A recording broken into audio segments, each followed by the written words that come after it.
उष्णतेची लाट, उकाडा आणि पाणी टंचाईने हैराण झालेल्या संपूर्ण देशातल्या नागरिकांसाठी एक गुड न्यूज आहे. अगदी गुड न्यूज, कारण मान्सून केरळच्या सीमेवर दाखल झालाय.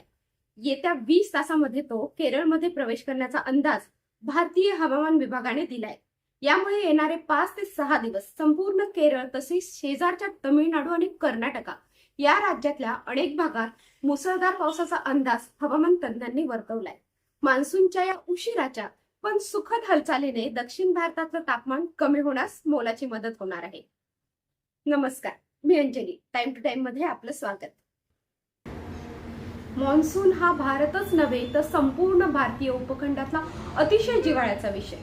आपलं कृषीकारण आणि अर्थकारण पूर्णपणे मान्सूनवर अवलंबून आहे, कारण भारत आणि उपखंडाची मान्सूनचा पाऊस ही जीवनवाहिनी आहे. पण यंदा ही जीवनवाहिनी कमकुवत असल्याचा इशारा हवामान तज्ञांनी दिलाय. काही महिन्यापासून याबाबत अंदाज वर्तवण्यात येत आहेत. त्यामुळे पावसाचे येणारे 4 महिने या पुढच्या संपूर्ण वर्षाचं अर्थकारण, अन्नाची मुबलक उपलब्धता की टंचाई यापासून देशाचा गाडा कसा चालेल या सर्व बाबी ठरवण्यासाठी महत्त्वाचे आहे. साधारण 1 जूनला केरळला दाखल होणारा मान्सून जवळपास 4 ते 5 दिवस विलंबाने केरळमध्ये दाखल होतोय. आज केरळमधील 3 जिल्ह्यांना हवामान विभागाने पावसाचा ऑरेंज अलर्ट दिलाय. अलपुझा, कोट्टायम आणि एर्नाकुलम या जिल्ह्यांमध्ये आज जोरदार पावसाचा इशारा देण्यात आलाय. केरळमध्ये दाखल झालेला मान्सून उत्तरेकडे सरकण्यासाठी मात्र काही काळ वाट पाहावी लागणार आहे. या दरम्यान दक्षिण महाराष्ट्र, मध्य महाराष्ट्र तसेच तळ कोकण आणि गोव्याच्या भागात अनेक भागांमध्ये वादळी वाऱ्यासह पावसाचा इशारा देण्यात आलाय.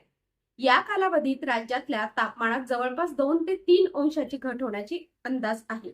राज्यातली ऊन, ढगाळ हवामान आणि वादळी वाऱ्याची स्थिती मान्सून महाराष्ट्रात दाखल होईपर्यंत कायम राहण्याची शक्यता आहे.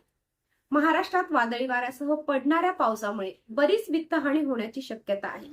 त्याचवेळी वाढत्या उष्णतेमुळे काही अंशी दिलासा मिळण्याचा अंदाजही हवामान विभागाने वर्तविलाय.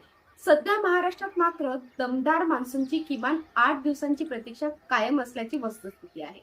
मान्सूनच्या अपडेटसह मी अंजली तुम्हाला पुन्हा भेटणार आहे. तोपर्यंत नमस्कार. पाहत रहा टाइम टू टाइम.